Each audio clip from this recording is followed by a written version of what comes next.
It's me one more time. I got some tips for protein, because protein is hard to get all of that protein. So you're going to need to plan.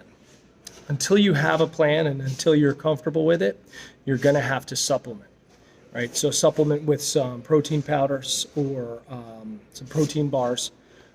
Try not to make that the majority of your protein intake, but you can use that to go over the edge, right? To make sure you hit your protein goal. Your first line of action should be lean meats. Unless you're vegetarian or vegan, then that's obviously out of the question. And it'll be a little bit harder for you to hit your protein goals, but it's doable.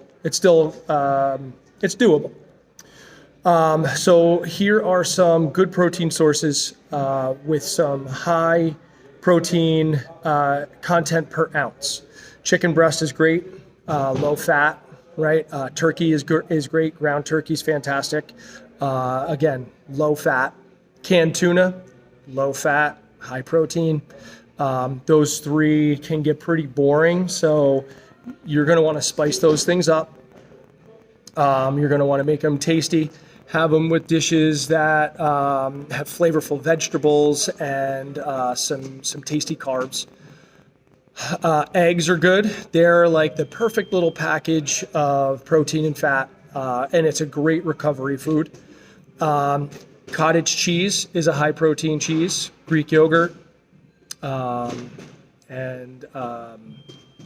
like Paleo string cheese sticks, they're good.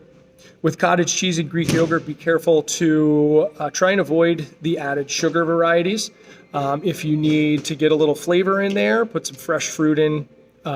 Maybe mix a little protein powder into your Greek yogurt. It's a great way to get a little extra protein.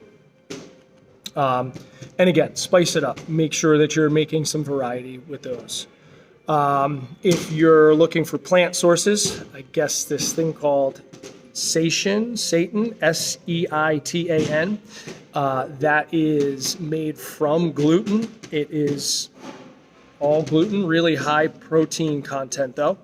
You've got tempeh, you've got lentils, chickpeas, tofu, and black beans. Nuts and seeds are a good protein source, but they're also high in fat, so be careful with those. So just get out there and try and increase your protein intake to your 1 gram per pound of body weight. And then the other stuff will fill in. Again, try to clean it up a little bit, right? That's not necessarily the focus of what we're trying to do here, but your body will thank you if you cut down on the sugars. Your body will thank you if you also increase your clean carbohydrate intake with better performance in the gym. And just all around, start trying to work those macros without really knowing what your macros are. That's not a huge deal, but it's all about the protein. Okay, so you can use your hands to kind of give a rough estimate for your portion sizes. Now, again, it's a rough estimate, so it's not the best way to go, but it's a place to start, okay? We've got the palm of our hand, right? The palm of our hand, meaning the roundness and the thickness of our hand. For men, that's about 4 ounces of like chicken breast.